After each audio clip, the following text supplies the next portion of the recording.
Buckle up, sports fanatics. This is the Sports Chasers Podcast, your HQ for in-depth sports talk. Join host Kevin L. Warren and crew as they dissect the hottest stories, ignite debates, and bring you closer to the action.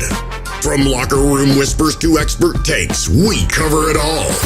It's game time, so strap in and grab a drink. The Sports Chasers Podcast starts right now. Hey, good evening, everybody. What's happening, everybody? It's another edition of the Sports Chasers Podcast coming to you live and direct on a Thursday night. It's our Thursday night live show here on June 19th, 2025, man. It's going down tonight, man. A lot of things to get into when it comes to the world of sports. Hey, congratulations are in orders to the two-time Stanley Cup champs, the Florida Panthers. They've done it again. They beat the Edmonton Oilers on Tuesday night, 5-1. Winning that series 4-2.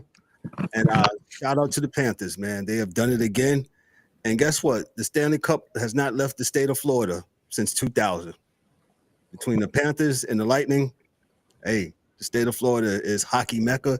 Hey, shout out to all those that are watching on YouTube, Twitch, Instagram, TikTok. We're on TikTok live, Instagram, Facebook, X. Hey, make sure you like, click, and subscribe to the channel. Make sure you hit the bells for all the notifications. And on the podcast side, those that are listening at the sound of my voice, you give us that 1, 2, 3, 4, 5-star review. 5-star review. And you know, we'll get into tonight. Hey, let's meet the crew. DA is with us. What's going on, bro? How are you tonight, sir? I don't know. I just became too bright. But yeah, I'm good. How are you, sir? I'm doing well, man. Shout out to all those in the comments. Debbie, thank you so much. All those that's going to join us later, man. A lot of things to get into the world of sports. We'll talk about MLB. Like I said, we just talked about the Panthers. We'll talk about that tonight. No Dan tonight, but it'll be me. NBA with Ryan. Ryan will be with the NBA and the WNBA. Hey, there was some tussling going on the other night. And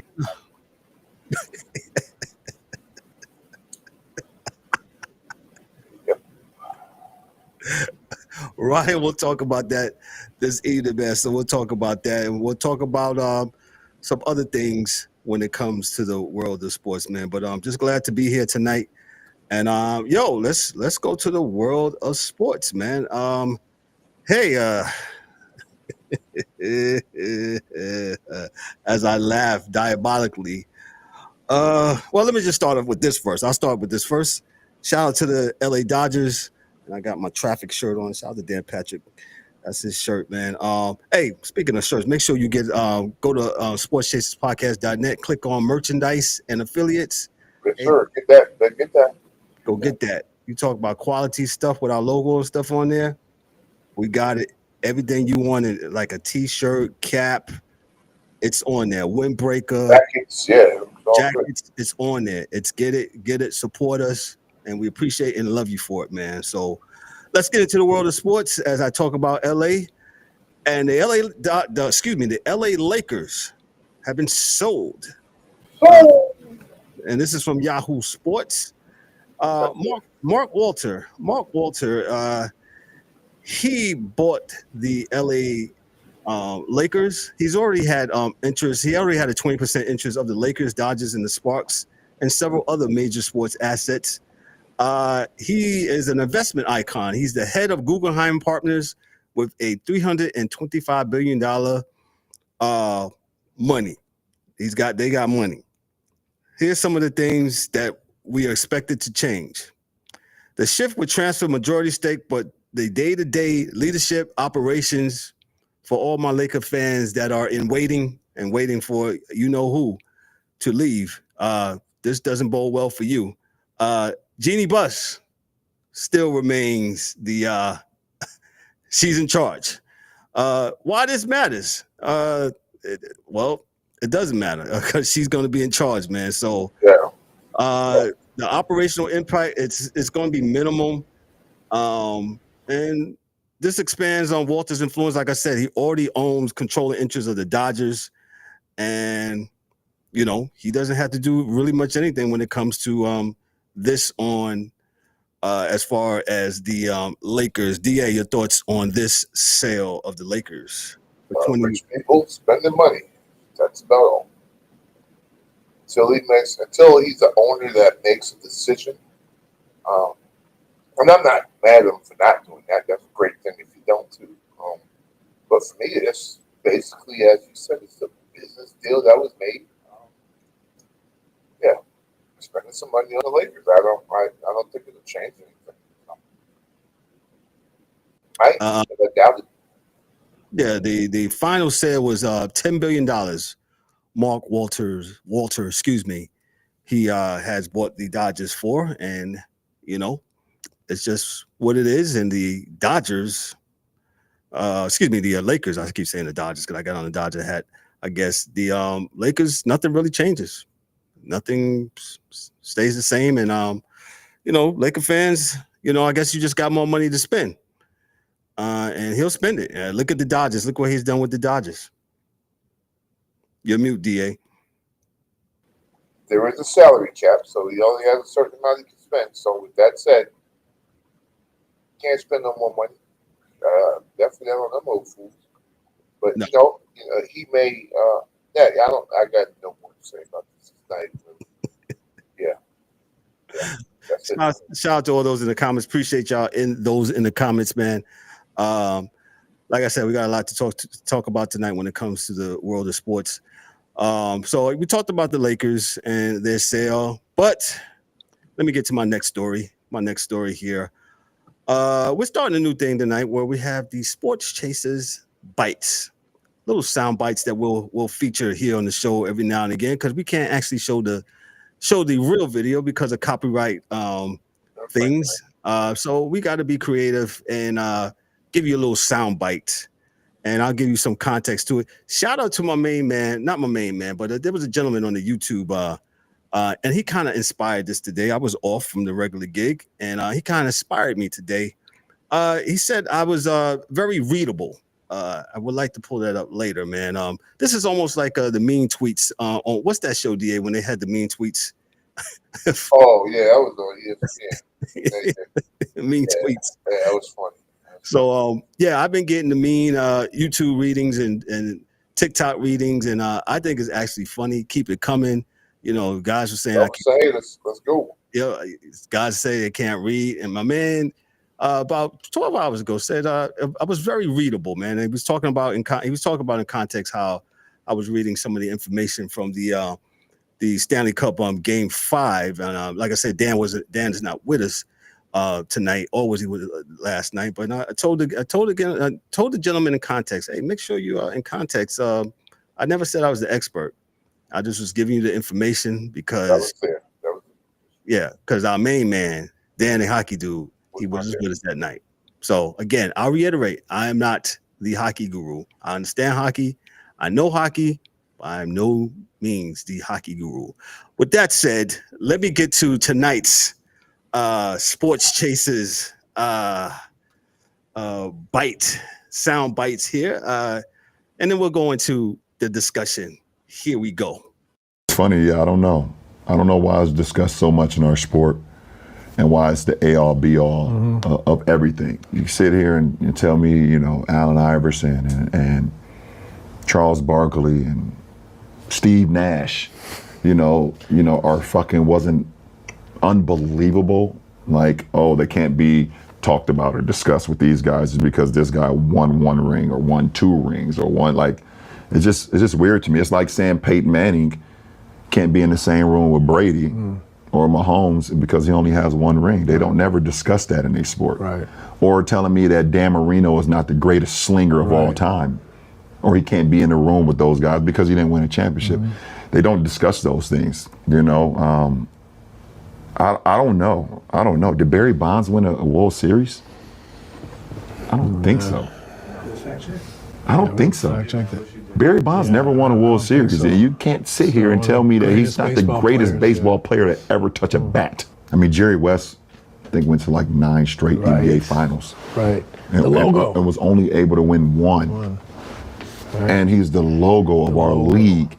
Yeah. So you can't sit here and tell me that, okay, well, because he only won 1, the guy can't be in the same room with the guy who won 2 or 3 or 4. Like, why not? This guy, he's our logo.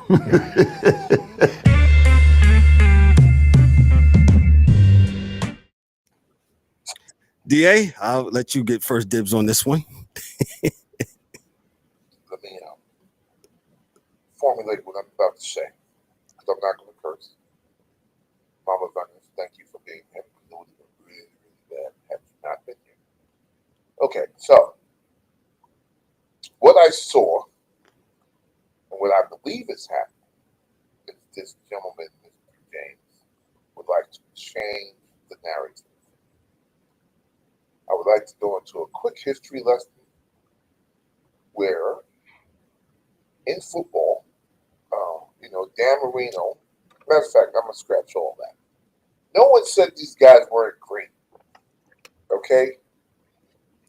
No one ever said that. And no one ever said that they couldn't be in the same room with somebody else. I didn't hear anybody say that. Allen Iverson is great. Charles Barkley is great. Dan Marino is great. Steve Nash was great. Now, that's not what this is about, ladies and gentlemen. This is about the greatest of all time. So just, put a pin in that and hold that upside the wall real quick. And we'll go back maybe 10, 11, 12, 13 years when he left Cleveland to go to Miami.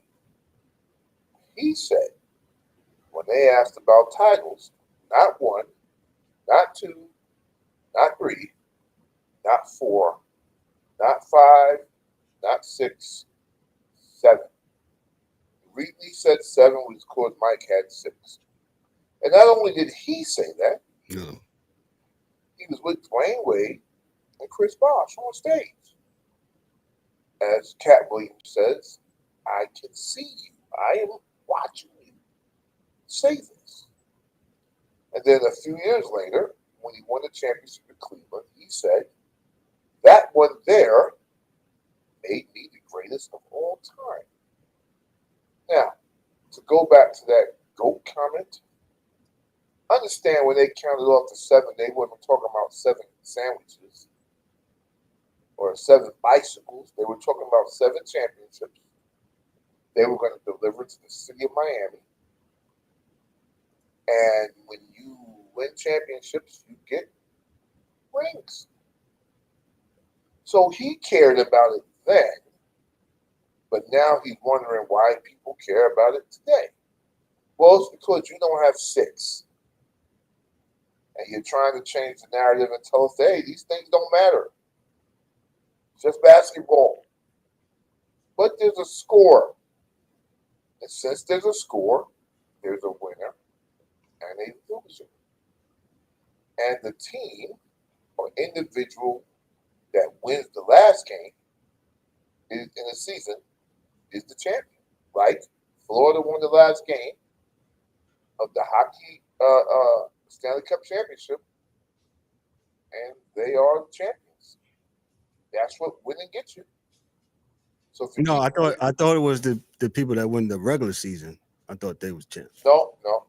The NBA tried to do that in the season tournament, but they got a little trophy. But I got trophies in my house bigger than that one. So, but what I am saying is that we cannot change the narrative just because it suits you.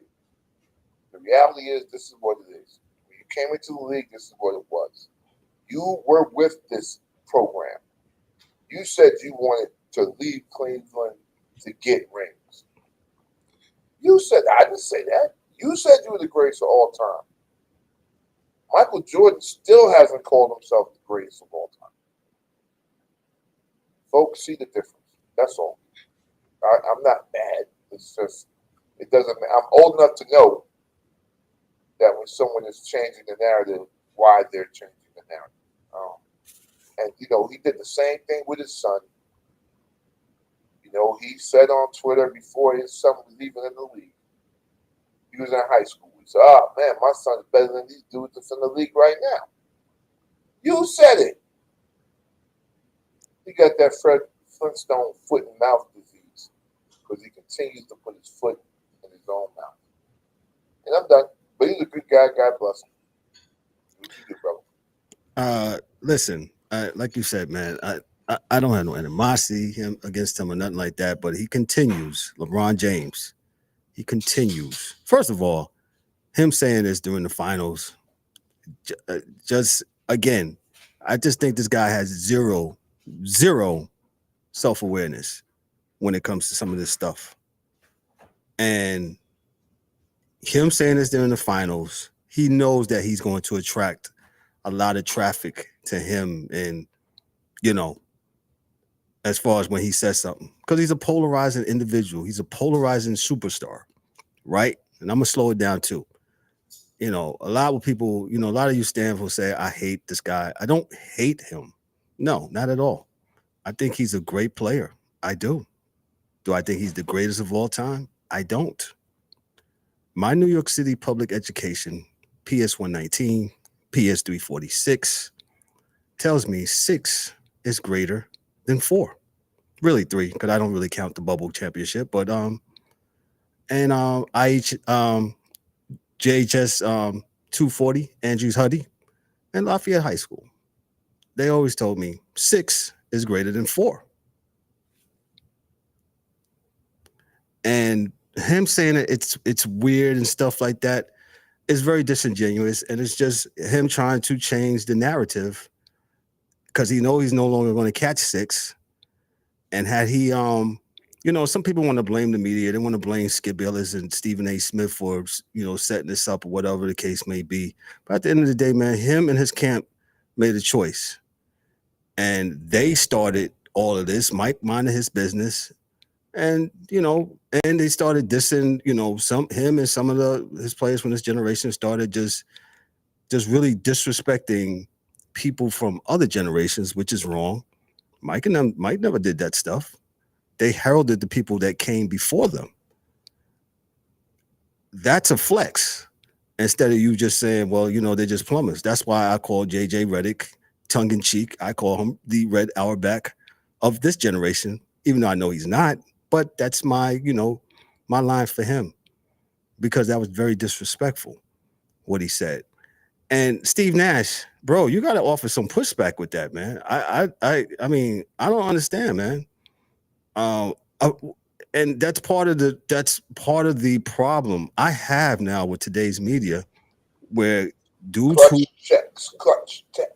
not only clutch checks, but guys who are former players or players playing already, man, they don't offer no pushback at all. And journalism, you're going to have some pushback. We're not always going to agree. You know what I'm saying? So I just think, even when it drove me crazy when what's his name, Jay Williams, say he don't do no Duke on Duke crime, when he was talking about JJ Redick and JJ not doing that bonehead coaching decision in the first round playoffs against the Timberwolves. JJ said, "Oh no, I don't talk about other Duke players." What are we doing, man? Yo, if it's on the court and if it's warranted, I don't understand what seems to be the problem. But I know what the problem is, and DA just said it. Cats is bought and paid for. That's one. And two, they can't disassociate, between business and friendship. And, Charles Barkley, he's a classic example of that. It cost him his friendship, talking about Michael Jordan and him owning the Hornets, Bobcats, whatever. The Hornets now, but when they turned into the from the Bobcats to the Hornets, it cost him. He was a bad owner, and it's just the truth. That's your job. So if you're a police officer and you went to Norman Thomas, and there's another dude that's a police officer that's robbing a bank, they went to Norman Thomas, you're just gonna let them go because they went to Norman Thomas? Stop these games, man. Stop these games, man. Like, we're not stupid, man. Like, for real, we're not, man. We're okay people here. We're not dummies, man. And I'm just like, who is calling Kareem Abdul-Jabbar, besides my mother, the best player in the world before LeBron James broke his record? Right. Correct. So now he's saying, oh, well, I got all these records. So everybody can be the best thing, because you're the leader in turnovers too. Oh no, they don't want to talk about that, D. No, we Yeah, can't. well, see, and Wilt Chamberlain only won one, and people of his generation will tell you he was the most dominant player to ever do it. Facts. He had a season where he scored like 40 points a game with 20 rebounds the whole season. But because he didn't have the rings, they always say, listen, because you're a leader, and as a leader, you're expected to take your team to the championship. And you can't say, oh, well, and he especially can't, but most players can't say, well, I didn't have a team. Well, you know what leaders do? They get the team. That's what Magic Johnson did. Got rid of Norm Nixon. Brought in this guy. Did this. And Magic is what I like about the old school guys as opposed to now is that Magic will tell you he did that. He's not shying away from what he did, but he did what he had to do to win. So you have power over the people you play with, LeBron. We know that. And have always known that. So for you to say, I didn't have the team, which you did with your buddy JJ on a podcast last year, talking about the dudes that were on your team with Miami, that you didn't have enough help. That's your fault. Leaders have to lead, man. Leaders have to lead. Someone has to always be the head. I say all the time on my projects, if something's wrong, it's me. I'm sorry. I got to fix it. And that's because I don't want anyone getting on my developers or on my architects or anything else. They need to work, so I'll take the heat. Not this guy. That's the reason why quarterbacks are judged by rings, because they have the ball in their hands. Right. So with that said, right, Brady is the greatest of all time. And we never said that Dan Marino was a scrub back in the day. Dan Marino was a great quarterback. He just wasn't able to win the Super Bowl. And Peyton Manning won 2 Super Bowls, sir, not one. Right? He won with Indianapolis, and then he went to Denver, hobbled over to Denver, and was able to get another one. So he won 2. So yes, they're judged on that. Is it fair? Because he wants to talk about team sports and say this is it. Of course we know it's a team sport. But you can't have it both ways, Mr. James. You can't have it both ways. I think you're a wonderful, great player. I really do. I will say this. I really wish next year would be your last year, so you can retire. You can move on to the sunset. Go via the Vegas team. Do whatever you want, and just let the new guys just shine and stop interrupting the NBA Finals with this foolishness. Stop it. It's a team game. Like, what? Duh. Yes. Yep. It's a team game. But there's a leader of the team. So your team is only as strong as the weakest link. You, as the captain, the leader, the person in charge, needs to fix that. That's all. Shout out to D-Dubs in the comments. Yeah, Dub. Feel better, brother. So, yeah, man, that's get that good hospital sleep. I'm telling you, ain't nothing better, brother. Ain't nothing better. Oh man. Let me go to our next article as we hit this. From Awful Announcing from Drew Lerner, Rob Manfred. He wants the NBA model. MLB Commissioner Rob Manfred wants to centralize local broadcasting rights across teams by 2028, package them together, mirroring the NBA's approach, selling bundled local rights to major platforms like Amazon, Apple, Netflix could generate higher revenue and predictability, boosting franchise values. The Lakers just sold for $10 billion. This is why it matters. The NBA's latest 11-year, $76 billion national TV deals boosted franchise values significantly, something MLB hoped to emulate. MLB national TV revenue is much smaller than the NBA's, creating a valuation gap. Centralizing local rights could help close that gap.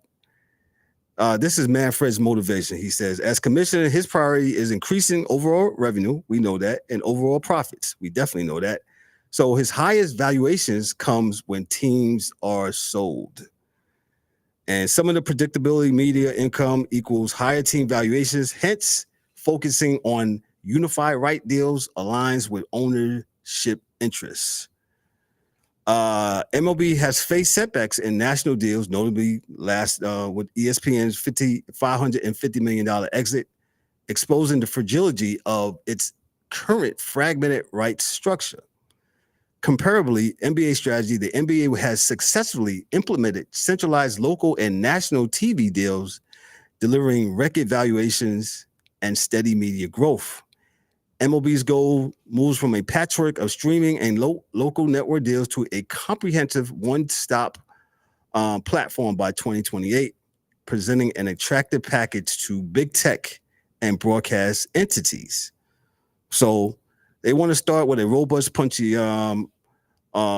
things for 2028, and this is what they're looking for here in 2028 as far as the network deal. DA, what's your thoughts on that?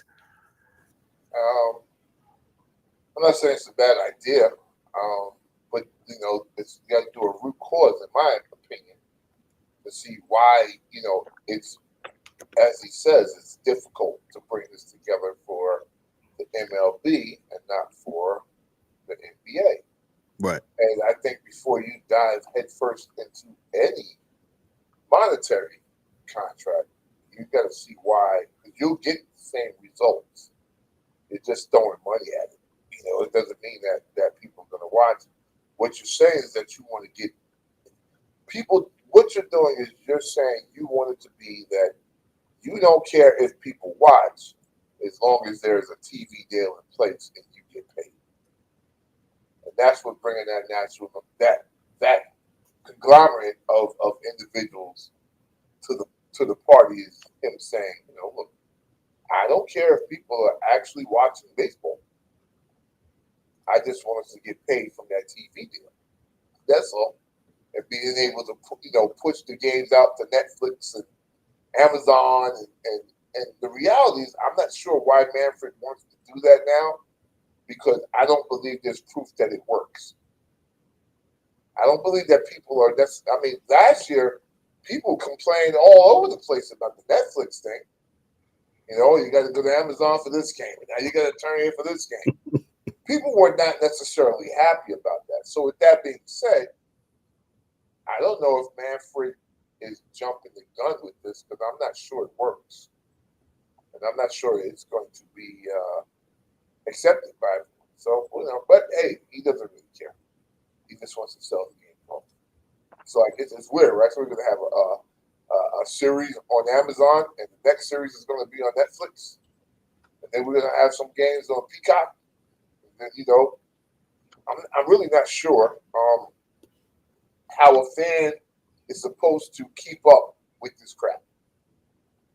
Rather just going and, lack of a better term, going to ESPN and knowing you can watch the game. Unless it's a Saturday, if it's a big series, you'll say, okay, well, Friday you watch on ESPN. The Saturday game may be a game of the week on Fox. And Sunday night, they'll be right back to ESPN. Well, as Ryan always says, man, follow the money. It's about the money. Yeah, exactly. The NBA has made, and they quoted it awful. Let me just read it, Ryan. I was just talking about Ryan. What's up, brother? How are you today? What's up, fellas? The NBA. So I was talking about Rob Manfred. They want to do the NBA model as far as broadcasting rights, and I just read it here. The NBA latest 11-year, $76 billion national TV deal bolsters franchise values significantly. Something MLB hopes to emulate, and as the Lakers got sold for what? 10 billion big ones. So, Yep. Your thoughts on MLB trying to emulate the NBA? Well, you said it a lot, so go ahead. Go ahead and toot your horn, brother. I've been telling y'all from the beginning, since I've been on the show, stop counting these rich people money. they know what they're doing. You know what I mean? You talk about ratings this and ratings that, and people are gonna watch, man. You know what I'm saying? Like they're gonna watch sports. Sports are not going anywhere. Yeah, you might get where you don't have the casual fans watching as much or whatever. Trust me, man. They don't care about the casual fan. They really don't. That's just icing on the cake for them. In all sports, the casual fan is just icing on the cake. So, but to answer your question, how I feel about MLB following the model, that's just smart. That's smart business. You got to see what other pro sports are doing and try to, and if it's successful, why wouldn't you not do it? Just like how, now we got talk about the NBA following suit with the NHL, All-Star game with the international. I mean, that's not a done deal yet, by the way. So they're just thinking about that. But yeah, it's just, like we always say about sports and football, right? It's a copycat league. The only sport which is basically foolproof in America that's gonna have great ratings, is gonna be the NFL. No matter what. You know what I'm saying? So whether the ratings drop a little bit and then it's up a little bit and down a little bit, that goes without saying. It's going to be a little bit higher or a little bit lower, so and the ratings, man, those ratings happen, like it fluctuates throughout the season. I mean, right. we had bad ratings to begin the season. Then all those trades happened. Luka got traded, and all the other some other trades. Then the first and second round of the playoffs were the highest rated since 25 years. And then we get to the finals, and then nobody's watching. So I don't make, like I said, I don't make too much about ratings. I really don't. When did that change? When did that change as far as? I tell you when it changed, when it didn't matter if you watched or not, because the leagues had the TV deal. That's exactly. on the advertisers, dog. If the advertisers, because people ain't watching and seeing their goods, they deal with the league. And the league will say, maybe they'll watch next year, whatever. Right. Well, exactly. That's only the advertisers going to be mad. Because if regular people don't watch, like I said with baseball, regular people will not have to watch because they'll have the TV contract.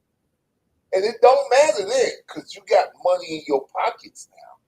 And if nobody comes to the game and no one watches the game, it's fine. Remember, guys, they held damn near a whole season of baseball with nobody in the stands during COVID, and I didn't hear any of those owners on welfare next year.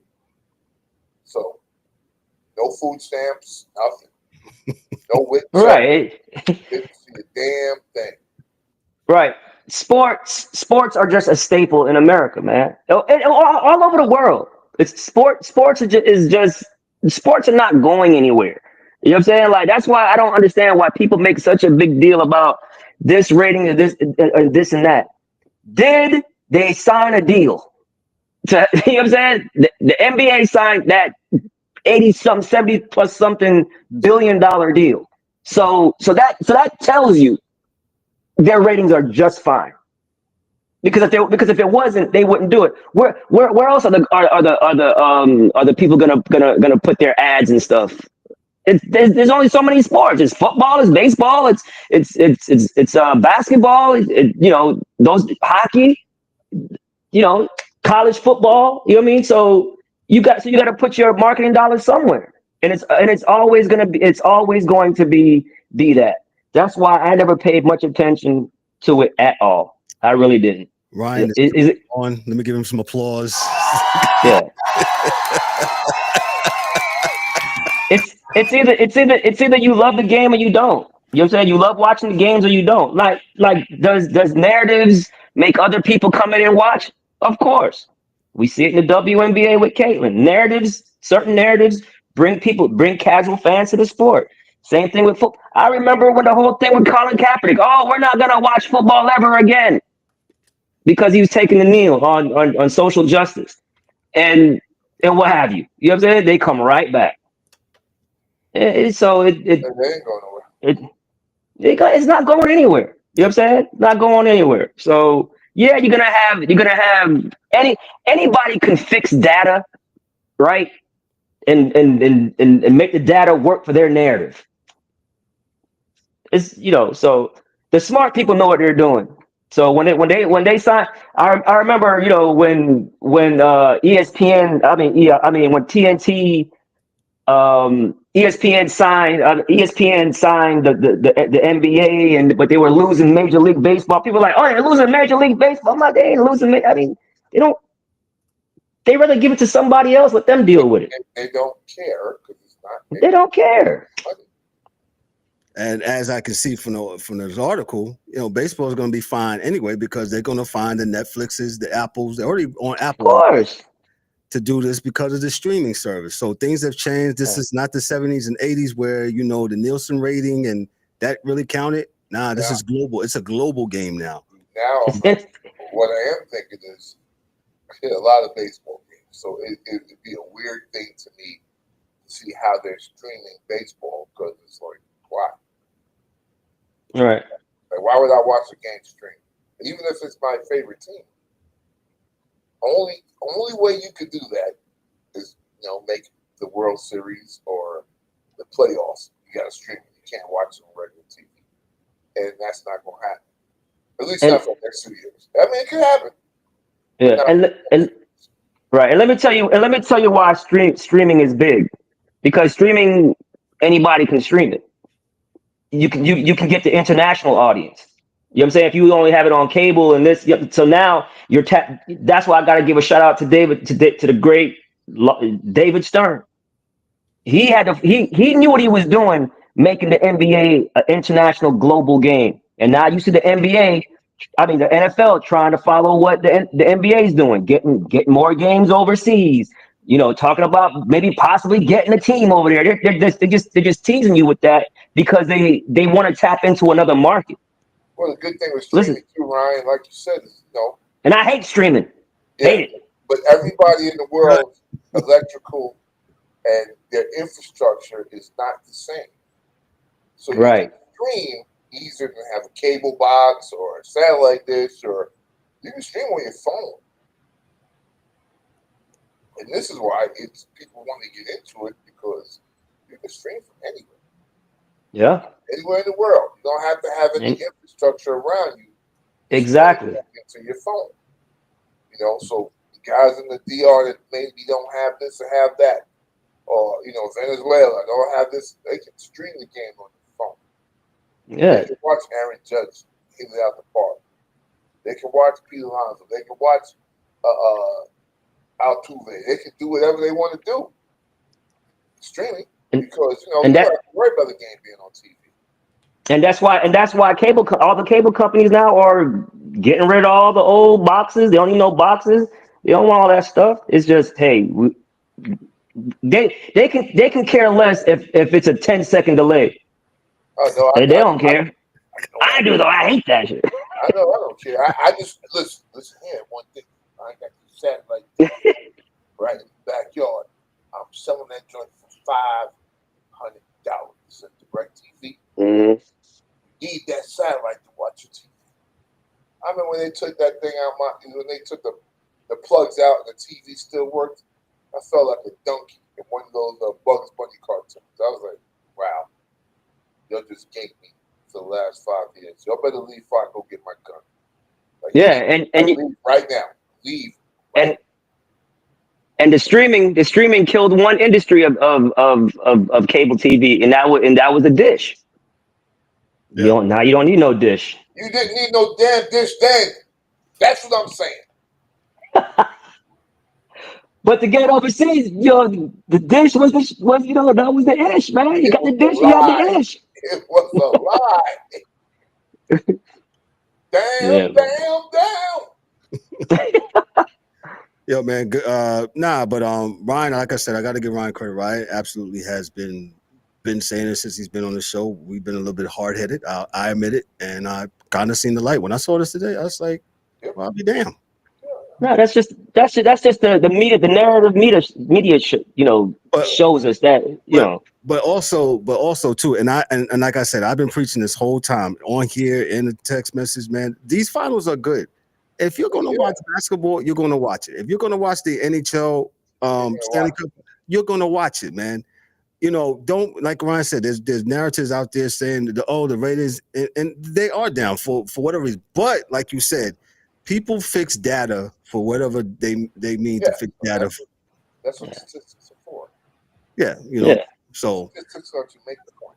It's to make a point. Yeah, so whether your PowerPoint is booming and whatnot, so be it, man. Let me move on. We're still in the vein of baseball. Let's move on. Go ahead. You have to go back to for Mike. Well, hold on, man. Let me just get this. Okay, as long as you're going back to your boy LBJ and his comments. Did the Yankees win a game yet? I know they were on a losing streak. Hey, shut that up, man. Did they win today?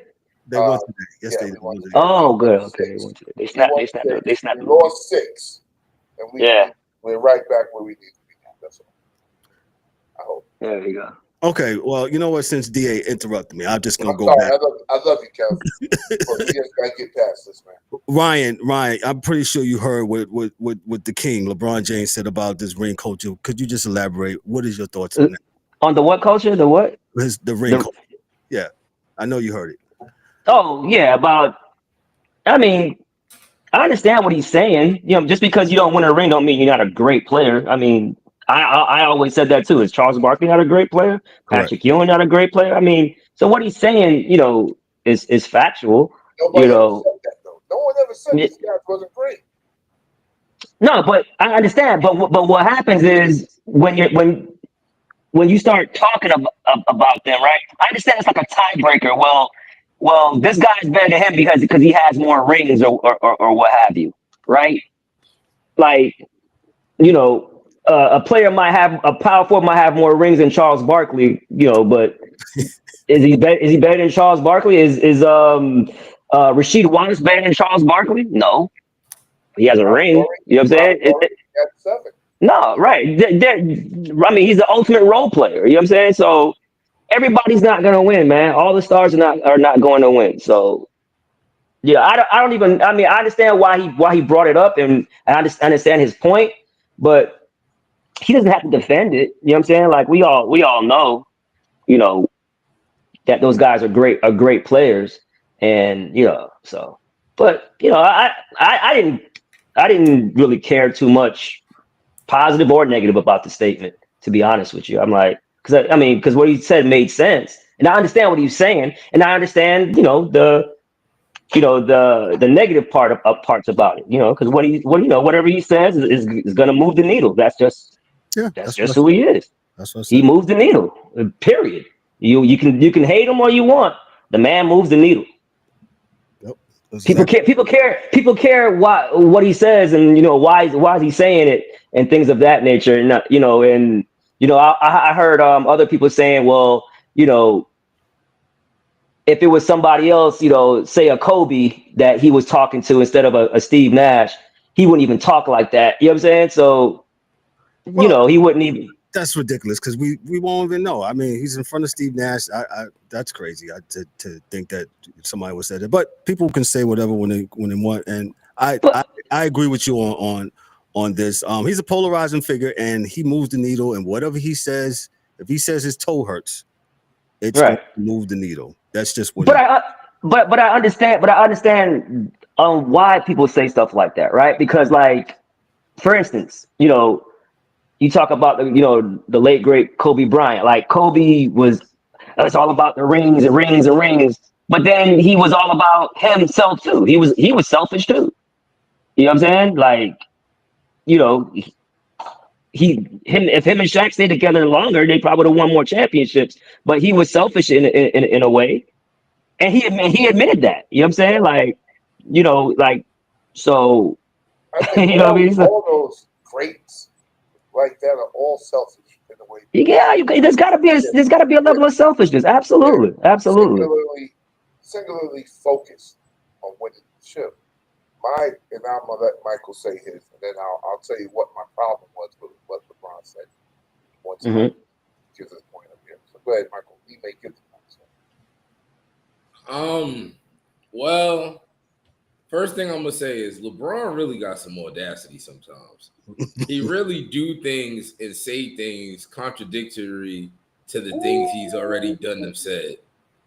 Because you say ring culture it ruined the game, but you from the ring culture generation, like that's your era. Your era is when the ring culture really got pronounced, right?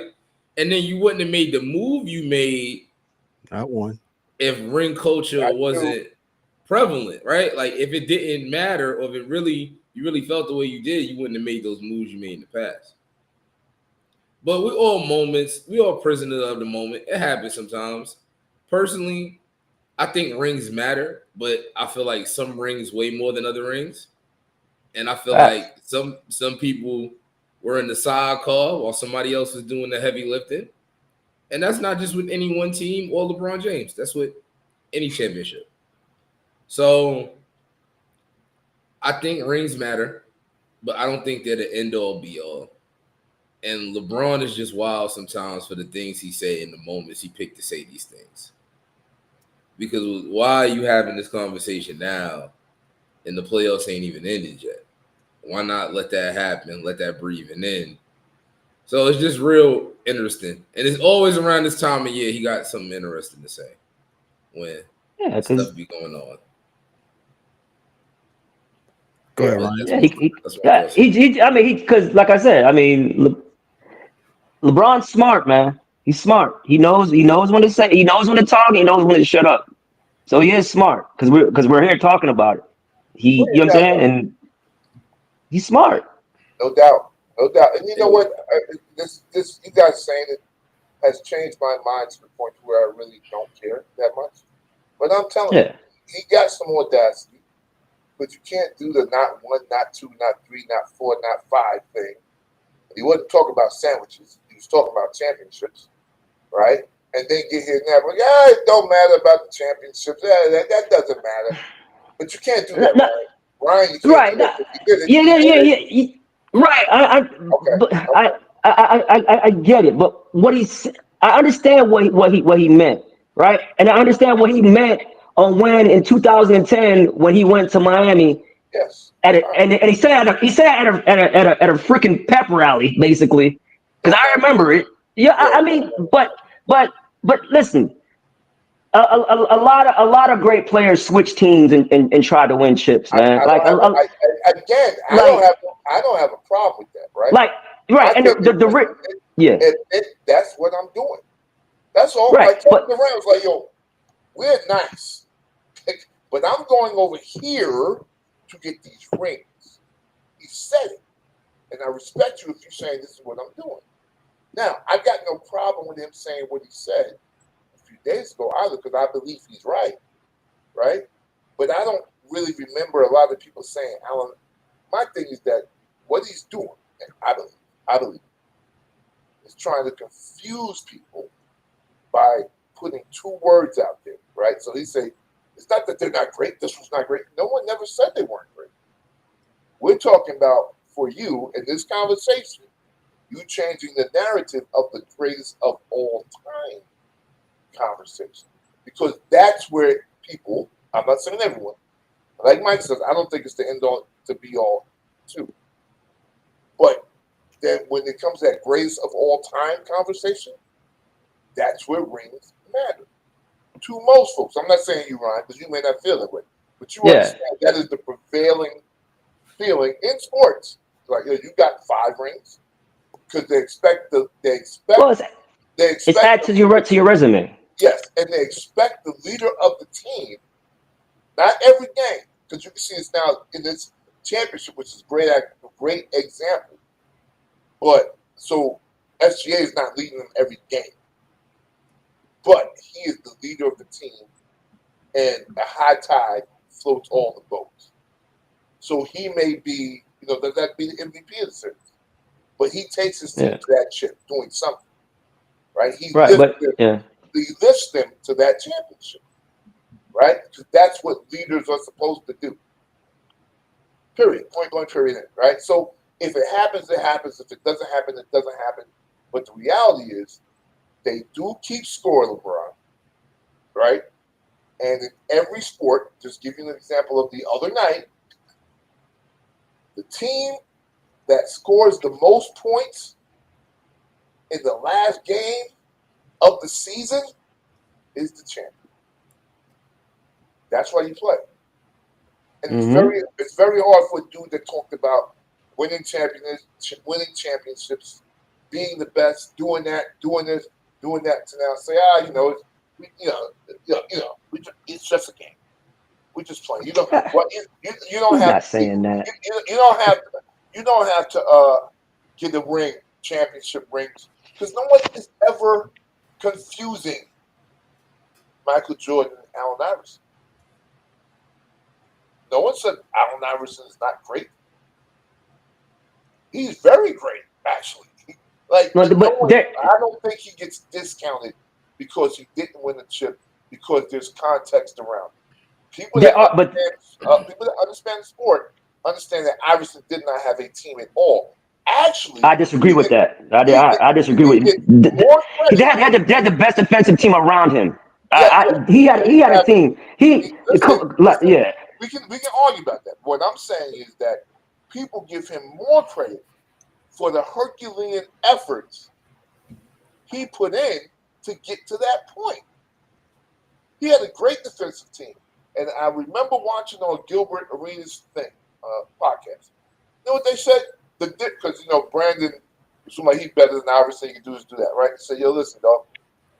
That dude, when we did our scouting report, 4 dudes on him, period, every game. To get you to the championship, 4 dudes guarded him. But they didn't care about nobody out there. Tyrone Hill is not going to shoot jump shot. Kimby's not going to shoot. Matt Geiger, Mutombo. Dog.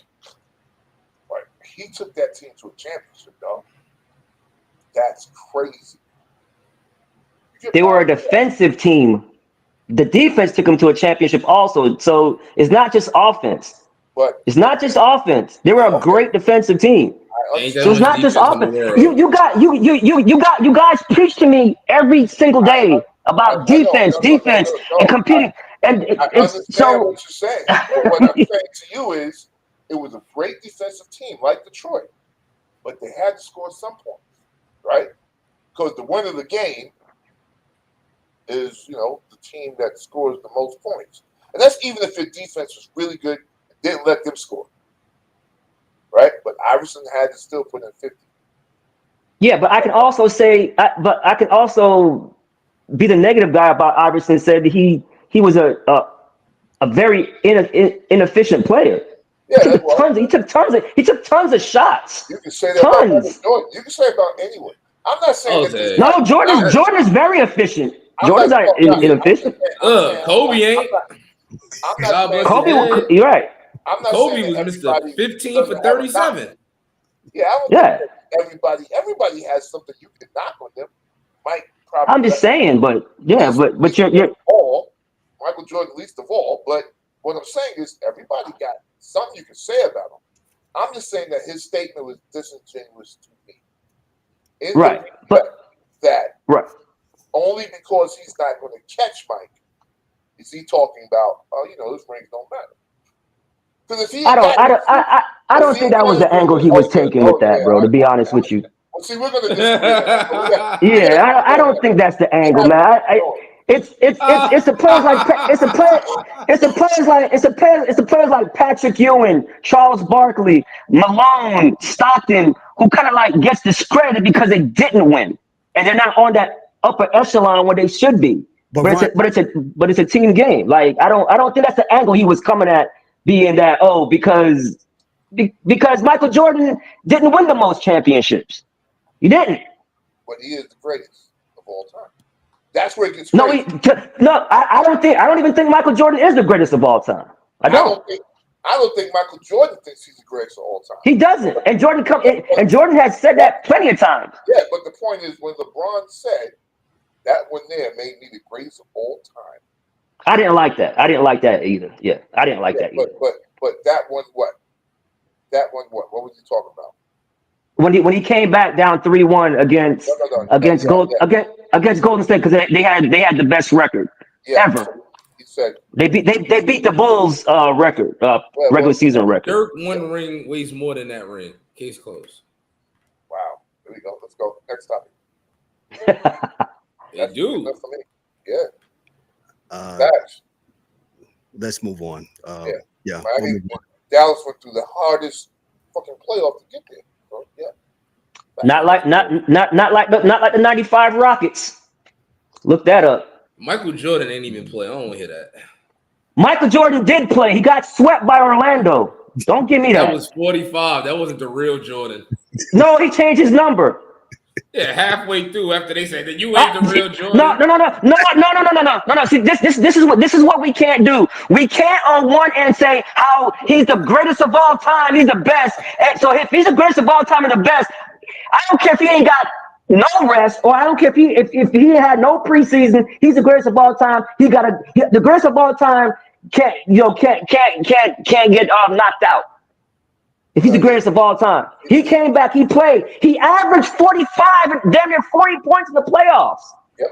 95. You realize that, right? Yep. He averaged 40 in the playoffs, and they lost. The team that beat him, and the Rockets swept them. Orlando was actually a good team, though. Sorry, I can't. Jordan lost, and that's fine. They had the best record. They had the best record in the league. And not only that, the Rockets that year, 95, beat Utah in the first round, who won they beat all the 4 teams with the best records in the league. Orlando, San Antonio, Utah, and Phoenix. They beat all 4 teams with the best record from the 6th seed with no home court advantage. That's because my man Mario Eli from Harlem. See? No home court advantage. That's the greatest playoff run. So I take offense to the Dallas Mavericks thing. I know you're a Dallas fan, but my bad, Mike. I don't let them no more after what they did to Luka. Hey, you got Cooper Fly coming though. They gave you guys a reprieve, man. I'm a free agent. They gave you guys you're a free agent? Hey man, we got room over here with these Rockets, dog. We got room over here for the Rockets. No. We must move on. Let me move on to the Stanley Cup. Ryan's not with us. Not Ryan. Ryan is with us tonight. Dan's not with us tonight, so I'm going to cover the Stanley Cup. The Stanley Cup remains in the state of Florida and remains in South Florida as the Florida Panthers on Tuesday night, they defeated the the Edmonton Oilers 4 games to 2 when they won 5-1 in Game 6. Sam Bennett, he was the Conn Smythe Trophy. If you don't know what Conn Smythe Trophy means, basically means the most valuable player of the Stanley Cup final. Bennett led all playoffs, Bennett led all playoff goal scorers with 15 goals in 23 games, most ever in a single season, postseason on the road. 13. First Panthers to win the Conn Smythe, first time since McDavid. He won it 2024. When he was a cup winner and earned it. Game 6 breakdown, pretty much, if you didn't watch the game, from the time they got out to 2-0, man, I didn't see Edmonton doing anything with that game and coming back. And the Panthers just check you to death, and they just play physical and bully hockey, as I call it. And they never was really able to get in there and win it. So shout out to the Florida Panthers. Like I said, Dan's not with us. So, again, shout out to my main man who was in the YouTube comments. Now they say I read well, but I just read. So, hey, let me tell you, Mark, what a great pickup at the trade deadline. Yes. Getting Seth Jones and Marchand, because they put their stamp on the finals because was it how you pronounce it? Kachuk? Yeah. Not yet. He wasn't healthy. He was just coming back from the groin and the hernia. So so he wasn't himself. And man, some of the most I mean, that one goal that Marchand had, man, when he on the face-off, Yes. and he just, you know, I'm a NHL novice, so you know I come, you know, with respect to the game, man. But that was fun. But but you know, but like you said, man, like it was a close series, but it wasn't because Yes. both teams like Edmonton's only 2 wins were in overtime, right?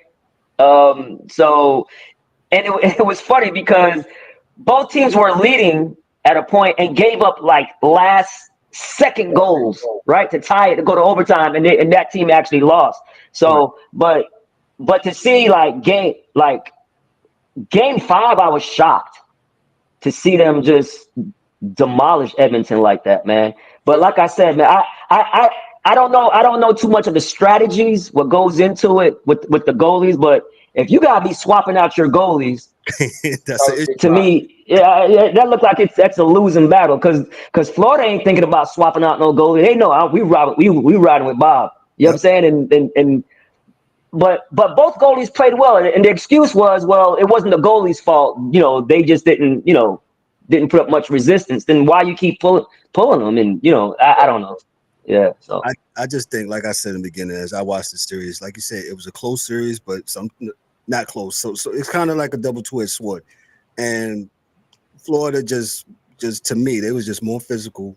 Just checked Edmonton to death, finished checks off, and got underneath their skin. You know what I'm saying? It took Edmonton, took bad penalties in that game. What was it, game 5, game 4, I believe, with the brawls and stuff like that. And it just took them out of their game, man, and put the Panthers on the power play, and voila, man. So yeah, they were just out there to fight at one point.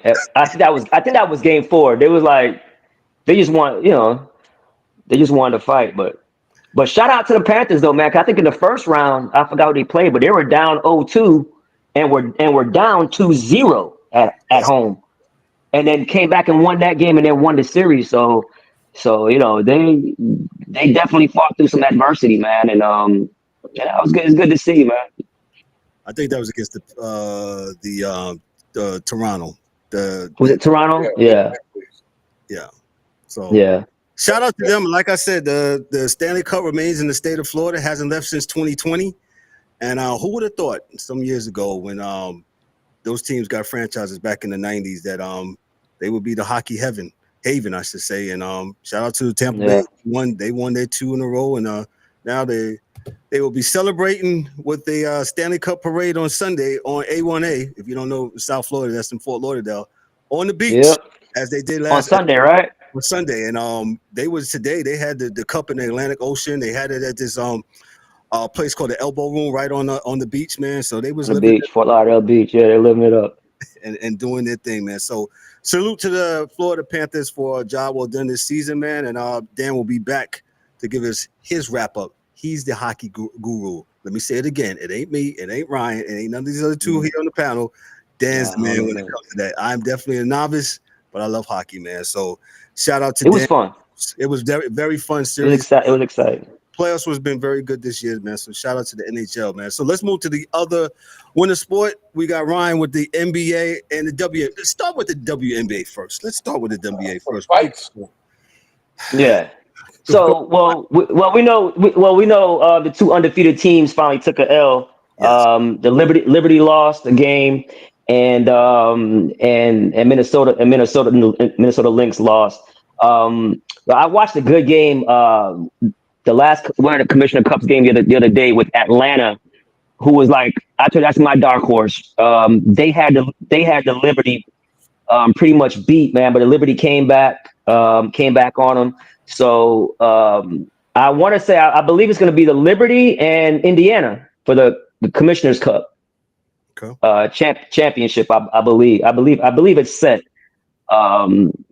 But and then we had the scuffle with Caitlin Clark. One thing about Caitlin Clark, we don't have to try to protect her because you know why? Yes. Because she can hoop, she plays physical, and one thing she does, she talks a lot of trash, a lot of smack, and by all means, she should. You know what I'm saying? But some of the stuff that people complain about, oh, they don't like her and they're jealous of her and this and that. I'm not even saying, some probably don't, but she brings a lot of this on herself during the games. The shooting the threes, sticking out her tongue, you know what I'm saying? Like, and that's good. And I'm all for it. You know what I'm saying? Like, but there's no reason to be like, oh, they're being too physical with her or being dirty with her. She's just as grimy out there. She you know what I'm saying? And she talks like compared to like a Larry Bird. Yeah. Like, I don't know if y'all know, but Larry Bird was like one of the biggest trash talkers. Larry Bird made Dr. J swing on him. Let that sink in. Dr. J was like one of the nicest guys ever. Yep. The gentleman, you know what I'm saying? Because they can back it up, and she backs it up with her game. She's awesome. But we don't have to protect her like oh, they can't be physical with her. And I don't want to say anything, and I don't know if I'm gonna get in trouble for this. And I don't want to make it Rachel, but it was nice to see that it was white on white crime this time. It was no black girls involved. So we can't make it a racial thing, right? We can't make it right. Because it was, you know what I'm saying? It was Rachel wasn't around. Rachel was right, yeah. So it's just competitive, man. And a lot of people. It was a Big Ten rivalry, so they kind of played with each other in college. So with JC, Mabry, they've been playing each other, and right, and let's be honest, Caitlin knows how to get under your skin. She does that, and she's good at it, and she should continue to do it. But I don't want to make it seem like she's just this innocent bystander out there that's just everybody's just roughing her up because she's just better and she's just good and they hate her being there. No, she's out there giving people the business. The business. A lot of business too. Right. And she backs it up. And she even says in her press conference, look, my game is gonna do all the talking, but she talks trash. Everybody knows it. The whole "you can't see me" stuff was all generated from her. So, and more power to her, man. She's a special player. She's great she's great in the press conference and the interviews. She's awesome, man. She doesn't have to change one thing about herself, man. She's great. She's great for the league, but she brings a lot of this animosity on herself during the games.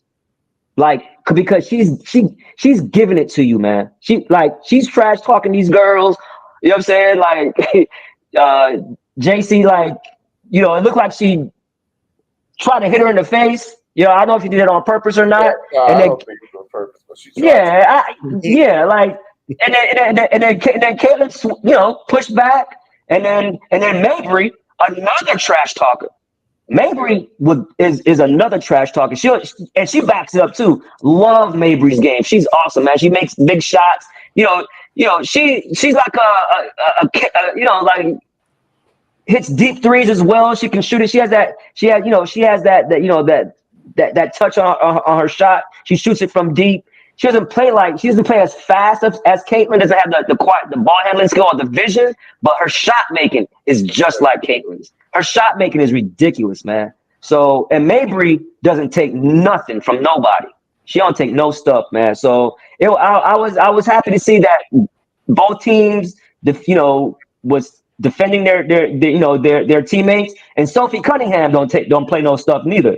She's a little bull. If you watch Sophie Cunningham every game, she always has a black eye. Literally, she always has some type of shiner or something. And she's one of my. I just love Sophie Cunningham, man. She's she's feisty. She's cute. You know what I'm saying? She's just all over the place. You know what I'm saying? So they added toughness, man. Indiana added toughness. So yeah, but I did not like the play, on JC when she had the breakaway and she kind of like, that was kind of bad. But she's in the air, right? So yeah, she could have got hurt. Yeah, you can't push her in there like that. Yeah. Do you think, Ryan, real quick, because I've been listening, do you think the refs have a handle on games, so to speak, or you think the physicality, letting the physicality go too far, or you think it's just right? Well, no, it goes game by game, man. Like, you know what I'm saying? Like, it's like referees know going into a game, hey, this team plays physical. This team does that. So I mean, just like how players have a scouting report, and so does referees. Referees have a scouting report on games on, hey, this team, they foul the most, they have the most technical fouls. So they know, what teams, do what. And you gotta think in a game with Caitlin Clark, because she's so fiery, she talks so much trash, which I love, and she should not change. I love it. And there could be some envy there, and that's just natural. That's just natural. You know what I'm saying? So there can be scuffles out there. Can they call more technicals and maybe eject somebody? Yeah, but we all want the players to still be in the game, unless it's absolutely like flagrant where you have to kick somebody out. I get it, but no, I think listen, they had the press conference with the Indiana coach saying the fouls. All coaches want all the calls.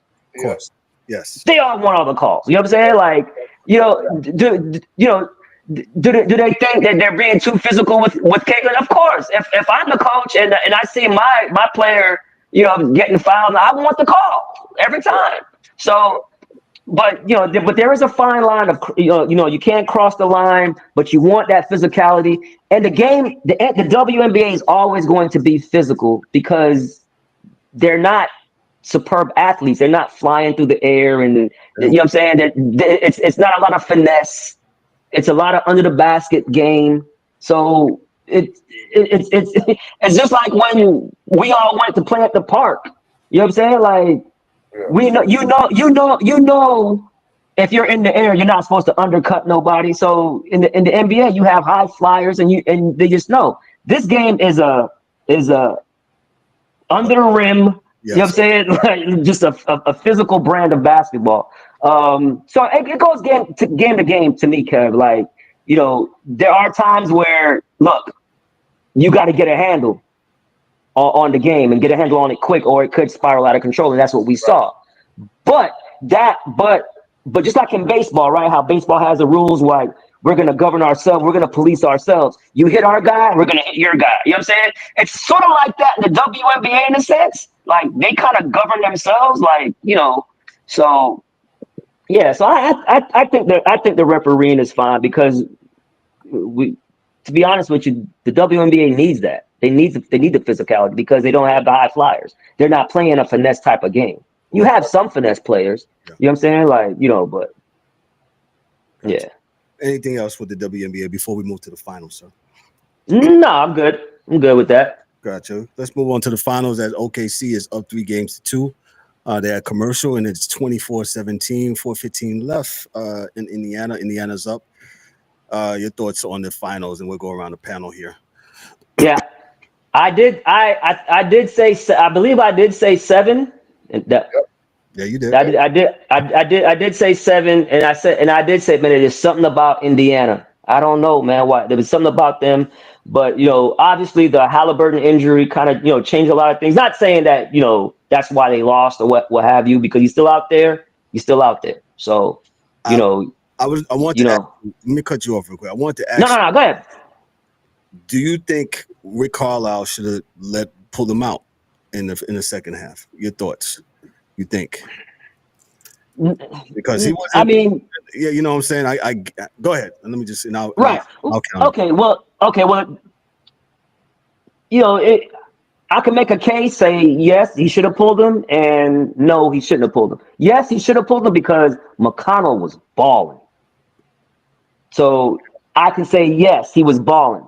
Right. But then I also know that I've seen Halliburton make all these clutch plays, and what's going to happen is, if you don't put him out there and you lose, they're gonna be like, and the game was close. Like, why you ain't put Halliburton back in? Even though he was struggling, he still can make. So you can dissect. We can play. You know what I'm saying? We can, look at the what happened in the game and play each side and and take it like that. But he got you there, man. So you got to give him a shot. In my opinion, you know what I'm saying? He got you there. Is I don't mean to bring this up. But it's just like with John Starks, in Game 7, right? Now Game 6, John Starks was fantastic. You guys would be the champions right now if Olajuwon doesn't come off the screen and contest and barely tip that shot by Starks. You guys are probably the champions because he was in fuego. He was so hot, but. You got to ride with the guys who got you there, man. Like, I understand it. Like, if he can play, because if you lose and you don't play him, they're going to be like, dude, you didn't play Halliburton? So, we're playing the results, right? So, but you can also say McConnell was balling. You know what I'm saying? Maybe you keep McConnell in the game with Halliburton. Maybe you do that. I'm just saying because McConnell was balling. Nobody could stop him. He was giving to Caruso that game. Michael. So I mean, in game 4, he was hooping, but yeah, Halliburton already hurt. It's not like Halliburton played the best defense anyway. So now he hurt, and then you got him and McConnell out there. It's going to blow your defense up.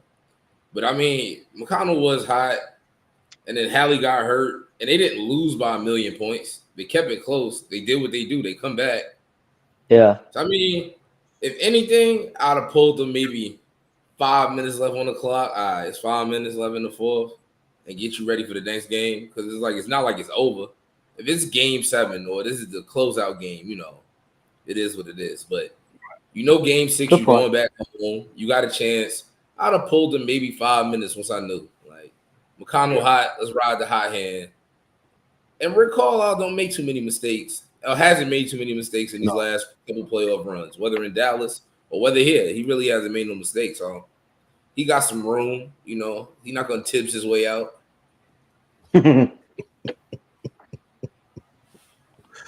Go ahead, Ryan. Tibbs caught another straight. Poor Tibbs, man. We're making a verb out of Tibbs now. Yeah. Go ahead, Ryan. What else do you expect from this series here as Indiana's up 26-7 in the first quarter? I expect it to go up to Game 7. I really do. Indiana is going to have that home court behind them. I think Halliburton's going to play well. Like I said, I don't know what's going on now. You said they're up. But, the adrenaline with Halliburton, is going to be there to start the game. So let's see, does his calf hold up? Does it get tight? And, and then, you got to go on. But I've seen enough of Indiana to know they're going to compete. They're going to fight. And it wouldn't shock me if they win this game. And it wouldn't shock me if they won Game 7. It just wouldn't, man. Like, it just wouldn't shock me. They're clutch. They're like a never say never team. But once you get to Game 7, anything can happen no matter where it's at. So and at that point, obviously you want Game 7 on your home court. Because that's some type of advantage. But it also can be a disadvantage if you get tight. And when you're down 5 or 10 points and the crowd is tight and the crowd can make you the crowd just like the crowd can get you all this energy and make you play above your head. The role players, the crowd can also make you tight. So we'll see. But but OKC's in a good spot. They lose. They got Game 7 at home, but I just think it's been a great series to me. It's been a great series. Yeah, I think so. Like I've been reiterating, man. It's a great series, like you said. If you're a basketball fan, you'll watch it. You'll watch it and Yeah. you enjoy it, and you forget about all the noise behind it. And like I said, enjoy it, man. Because what the Pacers have done, like you said, man, they are the never say, never die team, man. They just doesn't matter. And I'm a witness of it, being a Knicks fan, how they came back. I don't want to. This will be the third time I brought that up, but they are just. Yeah. They And just. Go ahead. and people are just too prisoner of the moment after one game, man. It's like I remember when OKC, blew the game one, and Hallie made the shot, and and a lot of people not writing off OKC because they were still they was still favored to win the series. But then when they were down 2-1, you would hear, oh, OKC, they're in trouble. I'm like, dude, it's just one game. Stop being prisoner of the moment. It's too much prisoner of the moment. Every time I go to this network, that network, after every loss is a prisoner of a moment tape. Each game is different, man. Like sometimes you can't. Momentum changes. When that game is over, you can lose by 50 and come back, and it's a new slate. That's why a series is so good. Even in quarters, there's runs that's to be made. There's adjustments. There's foul trouble. There's so much that goes into why teams win and lose, man. So yeah, I hate the prisoner of the moment speak, to be honest with you. My only beef with this finals is these referees. Yeah. They are egregious. They are blind. And it's not just one way, it's both ways. Like some of the stuff they call it, they consistently bad. Like that's SGA, as much as a free throw merchant as he is, some of the stuff they not calling the other way is like crazy. It's like crazy. Yeah, he hasn't been getting to the line that much, huh? Yeah, he hasn't been, right? He hasn't. Yeah. But like game 3, when they let him get away with that travel to take the lead, oh my God, my head exploded. I couldn't believe it. He took. I think they're saying because did the guy arm him or something, or kind of like dislodged him, so they didn't want to call a foul. I'm just saying, they just crazy. They missed, Lou Dort. I was defending him with the job moment because that really looked like an accident, but he has been wilding. Like, I'm all for defense, but he be wrapping up. Like, they got to get some of this in check. I'm all for the physical, but like, get him in check next year, please. And referees do a better job, please. Gotcha. Yeah, that's what, 2 more games? But at least they're consistent, Mike. As a fact, at least they're consistent. Bad. At least you're bad on both ends. Right. If you're only bad on one end and you're showing favoritism to the other, or preferential treatment to the other team, then it's bad. If they're just bad all the way around and they're missing calls on both ends, well, okay, at least it's even. So the positive. For the positive, Ryan, Mr. Positivity himself. Oh yeah, absolutely. Yes. The glass is always full with Ryan. Oh man, great show tonight. We're gonna get on out of here. Pod shots. I'll start off with the DA before he leans out on me. DA, what you got for us? Besides $5, you're gonna send me $5, man. You're gonna cash. Besides $5. Yeah, mute. You still muted. That's 10. He's still talking. Sir, you unmute yourself. There he goes. Yeah. Yeah, we can hear you. Yo, you there? Everybody take care of themselves, man. Get your sleep. Get up, get your steps. If you're in my crew, get your steps. 3,000 is the minimum. So, and that's almost dead. 3,000. So, everybody have a good one, man. Be safe and careful, man. One love. And I don't know, Ryan. I think for some reason OKC is going to come back at the end of this game like their old team and win this game. But I wouldn't don't really care. Wouldn't shock me neither. Good series, good teams. I just know the NBA is in good hands, and the coaching philosophy, if we're in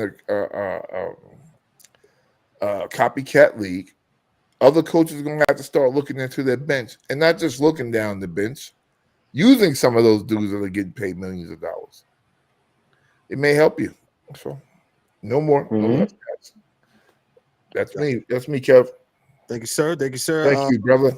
Mike Mills, what you got for us, sir? Nothing too crazy deep. Shout out to everybody that tuned in tonight. Shout out to everybody that couldn't be here. Shout out to you guys that are here right now with me. And shout out to Takistan, number 2. Number 1, we be up and down over there. Shout out to Takistan. And not to get political, shout out to their neighbors, stand your ground. And everybody but the people that's trespassing in Dock Rivers, have a good night. And that's it. Man, Doc catches strays. Ryan, what you got for strays, baby? Hey, man, I just want to shout out the New York Knicks front office for getting my coach for the Houston Rockets, Ime Udoka, his extension. Because if you did not try to call him to get him, they probably wouldn't have did the extension when they did. So shout out to that, and Billy Donovan. Everybody they contact is gonna get an extension. but hey, enjoy the game tonight. We'll see. Hopefully there's a game 7. I don't really care who wins, but just want to see good basketball. The NBA draft is coming up. Commissioner's Cup for the WNBA is coming up. So yeah, some good TV. Oh, and I know we don't talk much about soccer, football. But the CONCACAF Gold Cup is playing. Yes. Jamaica took a horrible loss to Guatemala already. A team that they beat 3-0 in the World Cup qualifiers just to lose. So hopefully they bounce back. So yeah, so all the right now too.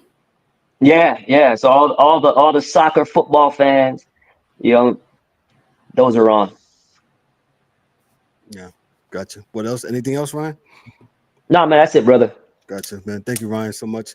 Shout out to everybody. Welcome, shout out to all those in the comments tonight. Thank y'all so much. Shout out to our guys that's now with the D-Dubs. We got also Dan and the Angry One, man. Shout out to those guys, man, that's not with us tonight.